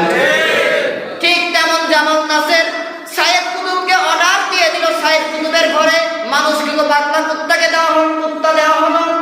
রিপোর্ট নেওয়ার জন্য যখন জেলারকে বলা হলো জেলার রিপোর্ট দে, সাইয়েদ কুতুব কি বেঁচে আছে কিনা, জেলার উকি মেরে সাইয়েদ কুতুবের রুমটা দেখলো, দেখার পরে তিনি জেলার জামাল নাসেরকে বলল, জামাল নাসের মহামান্য রাষ্ট্রপতি, আপনি রিপোর্ট চেয়েছেন, রিপোর্ট নেন। ওই যে পাগলা মানুষ কুত্তা যার কাজ ছিল ঘরে ঢোকার সাথে সাথে সাইয়েদ কুতুবকে ছিঁড়ে ছিঁড়ে খাবে, মেরে ফেলবে, আমি দেখেছি ওই ক্ষুধার্ত কুত্তা নিজের ক্ষুধা ভুলে গিয়েছে। সুবহানাল্লাহ বলে, নিজের ক্ষুধা ভুলে গিয়েছে। সাইয়েদ কুতুব যেই আল্লাহর গোলাম, তার সেজদাতে সাইয়েদ কুতুব নিমজ্জিত, আর পাগলা মানুষ কুত্তা ওই সাইয়েদ কুতুবের পাশে বাড়ির পোষা বিড়ালটা যেমন মনিবের পাশে ঘুরে, মনিবের গাটা ঘেঁষে ঘেঁষে চলে, মনিবকে পাহারা দেয়, মনিবের কাছে থাকে, সাইয়েদ কুতুবের পাশে পাগলা মানুষ কুকুরটা এইভাবে ঘেঁষে ঘেঁষে পাহারা দিচ্ছে, আর সাইয়েদ কুতুব একবার আল্লাহ রাব্বুল আলামিনকে সেজদা দিয়ে খুশি করেছে। সুবহানাল্লাহ। জামাল নাসের দেখো এই কাজ করে হলো না, এইবার তার চূড়ান্ত বিচার, মিথ্যা ট্রাইব্যুনালে ফাঁসির আইন। কথা বলেন। এইরকম ভাবে বর্তমান জামানাতেও দেখেছি এইরকম কোরআনের পার্সনদেরকে এইরকম আইনে শহীদ করা হয়েছে। কথা বলেন ঠিক কিনা? আল্লাহ রাব্বুল আলামিনের গোলাম সাইয়েদ কুতুব শহীদ রাহমাতুল্লাহ আলাইহি, তাকে ফাঁসির যখন রায় দেওয়া হলো, ফাঁসির ঘরে নিয়ে যাওয়া হবে, কিছুক্ষণ পরে ফাঁসি করে দেওয়া হবে, ফাঁসিতে ঝোলানো হবে। জেলখানার ইমামকে পাঠানো হলো তওবা করানোর জন্য। জেলখানায় যারা ইমাম থাকে মুসলিম হলে তাদেরকে কি করা হয়? ফাঁসিটাকে তওবা করানো হয়, কালেমা পড়ানো হয়। এইরকম ভাবে যে যে ধর্মাবলম্বী তাদের সেই ধর্ম মোতাবেক কাজ করা হয়। সাইয়েদ কুতুব রাহমাতুল্লাহকেও ফাঁসির কালেমা পড়াতে আসছেন, এসে বলেন, ইমাম সাহেব বলছেন, জেলখানা মসজিদের ইমাম সাহেব, সাইয়েদ কুতুব তওবা করেন, কালেমা পড়েন। সাইয়েদ কুতুব চুপ করে বসে আছেন, কিচ্ছু বলেন না। দ্বিতীয়বার বললেন ইমাম সাহেব, জেলখানা মসজিদের ইমাম, যে সাইয়েদ কুতুব আপনি কালেমা পড়ে নেন, চুপ করে বসে আছে। দ্বিতীয়বার যখন বলেন কালেমা পড়ো, তখন সাইয়েদ কুতুব বলেন, আপনি কে? তিনি জবাব দিলেন, আমি জেলখানা মসজিদের ইমাম সাহেব, কারাগারের ইমাম। তাই আপনি কারাগারের ইমাম মানে সরকারি ইমাম, আপনার জন্য সরকারের নির্ধারিত একটা বেতন আছে? বলে জি আছে। সরকারের একটা আপনার সম্মানী ভাতা দেয়? জি ভাতা দেয়। সরকার আপনাকে আর কি দেয়? আপনাকে রেশন দেয়? জি দেয়। সামান্য 20,000 টাকা বেতন আর রেশনের জন্য আপনি ফাঁসির আসামিকে, আমি সাইয়েদ কুতুবকে কালেমা পড়াতে আসলেন, আপনিও ইমাম আমিও ইমাম, তাহলে ইমাম সাহেব আপনি যেই কালেমা আমাকে পড়াবেন আর যেই কালেমা পড়ে আমি ফাঁসির কাস্টে ঝুলবো, আমার কি দোষ আপনি জানেন? আমার তো ওই কালেমার ব্যাখ্যা দেখার কারণে আজকে জামাল নাসের এই ফাঁসির কাস্টে ঝুলাচ্ছে, আর ওই জামাল নাসের আবার আপনাকে বেতন দিয়ে আমাকে কালেমা পড়াতে পাঠাচ্ছে। তার মানে ও হুজুর, আপনার কালেমা আমার কালেমা এক কালেমা নয়। আপনার কালেমা বাতিলদের কাছ থেকে সম্মানী ভাতা জোটাতে পারে। যারা ইসলামকে কবর রচনা করার জন্য পদক্ষেপ নেয়, তাদেরকে কবর রচনা করার জন্য যারা উঠে পড়ে লাগে, তাদেরকে দমানোর জন্য আপনাকে বেতন দিয়ে জ্বালানি করার জন্য বাঁচিয়ে রাখে। আর কোরআনের খাদেমদেরকে ফাঁসির কাস্টে ঝুলাতে যায়, হুজুর আপনার কালেমা আমার কালেমা এক কালেমা নয়, আপনার কালেমা আপনাকে দুনিয়া দিয়ে জাহান্নামে নেবে, আমার কালেমা ফাঁসির দড়ির মাধ্যমে আল্লাহর জান্নাতে নিয়ে যাবে। সুবহানাল্লাহ। সাইয়েদ কুতুবের এই কালেমা, এই মত, এটি হচ্ছে জান্নাতের পথ। আল্লাহ তাআলা বলেন এইরকম ঈমান যারা আনতে পারবে তারা দুনিয়ার ক্ষতি থেকে বেঁচে যাবে। সুবহানাল্লাহ। এখন আমাকে দেখতে হবে, আমি তো ইমানদার, 60-70 বছর বয়সের ইমানদার, আমি ইমানের জন্য কয়বার ইমান বিরোধীদের কাজে বাধার সম্মুখীন হয়েছি না? বাধা হয়, বুঝতে হবে আমার ইমানটা ওই পর্যন্ত এখন যায়। কথা বলেন যখন ভালো কাজ করবে তখন বাতিলদের বাধা আসবে, বাধা যদি না আসে বুঝতে হবে আমার কাজ আল্লাহর দরবারে যায়নি। এই জন্য ভালো কাজ করো। আর বেশি আলোচনা নয়, যেহেতু 15 মিনিট বেশি কথা বলে ফেলেছি। তো এইরকম আমি শুধু ইমানের ব্যাখ্যা দিলাম। সাইয়েদ কুতুব যে ইমান দিলেন, কোরআনের ব্যাখ্যা দিলেন, তার কারণে তিনি প্রিয় হলেন, ফাঁসির কাস্টে গেলেন। আমাদের সমাজেও দেখেছি এইরকম শান্তির সমাজের জন্য কাজ যারা করেছে তাদেরকে নানান রকমের অপবাদ দেওয়া হয়েছে, কাফের মুশরিকের কাজই অপবাদ দেওয়া। ঠিক আছে তো? মুরব্বীরা মনে রাগ করতেছে না? অনেক কি বলে এইসব, রাগ করছেন? আল্লাহি আল্লাহর কসম, যা বলেছি যে কোরআন নোট করা, কোরআন থেকে বলেছি, কোরআনের বাইরে একটা কথা আমি আলামিন বলি নাই, বলার অভ্যাস নাই, কারণ আমি জানি কোরআনের বাইরে কথা বললে আমার জিহ্বাকে আল্লাহ জাহান্নামের কেসি দিয়ে কথা বলবে। কথা কি বোঝা গেল? তাহলে আল্লাহ আছে মিথ্যা বলে? এই জন্য এই ইমানদার হতে পারলে জান্নাত পাওয়া যায়। আমাদের ইমানদার হওয়ার দরকার আছে না? এবারে ইমানদার হতে গেলে আপনার প্রতি বাতিলদের সকল প্রকারের নির্যাতনের সম্মুখীন হতে হবে। কথা বলেন ঠিক কিনা? আমার প্রিয় মুসলমান ইকরাম, ঈমান যখন অর্জন করবে তখন আপনার উপরে ইসলাম বিরোধীরা উঠে পড়ে লাগবে, আপনাদেরকে রাজাকার আল-বদলাল সন্তুপারি দিবে, আপনাদেরকে মৌলবাদীর মিথ্যা অপবাদ দিয়ে আপনাদের সমাজ থেকে, সকল জায়গা থেকে, স্তর থেকে দূরে সরানোর চেষ্টা করবে, জনগণ বিরোধিতা করতে থাকবে। কিন্তু যতই করুক, সকল প্রকার বাধা মুসিবতের সামনে যারা আল্লাহর মধ্যে ইস্তেকামাত থাকে, যারা আল্লাহ তাআলার প্রতি একত্ববাদ টিকে থাকবে, আল্লাহ তাআলা তাদেরকে দুনিয়াতে সম্মান, শান্তি, পরকালে মুক্তি দান করবে। তার ঠিক একটি প্রমাণ, তাদের মৃত্যু দেওয়া হবে, প্রশাসন দিয়ে, প্রোটোকল দিয়ে বাধা দেওয়া হবে, জানা যায় মানুষ যেন না যায়। জানাজার মানুষের ঢল ঠাকানোর ক্ষমতা কারো হয়। আবার এমনও মানুষ মারা যায় এলাকার মানুষই তার দিকে ঘুরেও তাকায় না, বেশি দূর না, মেবি কুমিল্লা অথবা নোয়াখালীর ভেতরে কয়েক মাস আগের একটা রিপোর্ট, 2টা যুবক মারা গেল কোনো একটা ঝামেলার কারণে। প্রশাসন রিপোর্ট দিয়েছে, আমার কাছে তথ্য এখনো আছে, যে এলাকায় লাশ 2টা যদি নেওয়া হয় বিশৃঙ্খলা সৃষ্টি হবে, তার কারণে লাশকে প্রশাসন, সিটি কর্পোরেশনের মাধ্যমে ওইভাবে দাফন করে দেওয়া হবে। তাহলে যারা কোরআন বিরোধী হয়, ইসলাম বিরোধী হয়, তাদের মৃত্যু সময় মানুষ তাদের জন্য চোখের পানিও ফেলে না। কথা বলেন ঠিক কিনা? তাদের জন্য কাঁদবে না, আফসোস করবে না, তাদের দেখতে যাবে না, তাদের জন্য দোয়া করবে না। আর আমি আপনি যদি এই কোরআনের পক্ষে ঈমানের বলে বলিয়ান হয়ে টিকে থাকতে পারি, আমার যে যত বাধার প্রতি দিক না কেন, আল্লাহ তাআলা তার আরশ থেকে ফেরেশতা দিয়ে আমার সম্মান বৃদ্ধির জন্য আল্লাহ তাআলা আসমান থেকে ফেরেশতা নাযিল করে দেবে। সুবহানাল্লাহ। এইরকম হওয়া দরকার আছে না? আল্লাহ তাআলা আমাদের এইরকম ঈমানদার হয়ে দুনিয়া থেকে জান্নাত নিয়ে যাওয়ার তৌফিক আল্লাহ তাআলা আমাদের দান করেন। আমিন। প্রিয় যুবকেরা, তোমাদেরকে ইসলাম চেয়েছে, অতএব তোমাদের এই সকল আল্টা মডেলের ফ্যাশন বাদ দিয়ে ইসলামের ভিতরে ধাবিত হও। বড়দের সম্মান করো। রাসূল বলেন, যেই ব্যক্তি বড়দের সম্মান করে না, মুরব্বিদের সম্মান করে না, ছোটদের স্নেহ করে না, সে আমার উম্মত হতে পারে না। আজকে আমি যত সুফি দরবেশ হই, আমি যদি মুরব্বিকে সম্মান করতে না জানি, ছোটদেরকে ভালোবাসতে না জানি, আমি নবীর উম্মত হতে পারি না। জান্নাত তো আগে যাই বসবে না, পাওয়া যাবে যাবে না। তাহলে কি করতে হবে? বড়দের সম্মান, ছোটদের স্নেহ। আরেকটি মূল বিষয়, আমার ভালোবাসার স্থান হবে, আমার বন্ধু হবে আলেম ওলামা। আলেমদের বিরুদ্ধে যে কথা বলবে আপনি তাদেরকে নিয়ে বুঝাবেন, তাদের বুঝবেন। অন্যের কথাই, কুটলামো কথাই নিজে কান ভাঙছি দিয়ে আলেমদের বিপক্ষে যাবেন না। কারণ যারা কোরআনের কথা বলে তারা আপনার আমার মতো সাধারণ মানুষ, দেখবে সাধারণ মানুষ নয়। রাসূল হাদিসে বলেন, কোরআনের খাদেম যখন এই পথ দিয়ে যায়, আল্লাহ তার সম্মানে রহমতের ফেরেশতাদের পাখাগুলি বিছিয়ে দেয়। সুবহানাল্লাহ। তাহলে আমার আপনার থেকে কোরআনের খাদেমের মর্যাদা কম, যারা বলে দেন তাদের থেকে বেশি, মানে কমই আছে নাকি? জয় বলেন, কম না বেশি? আমার চিন্তা করার দরকার, সে আলেমকে আমি বন্ধু বানালাম নাকি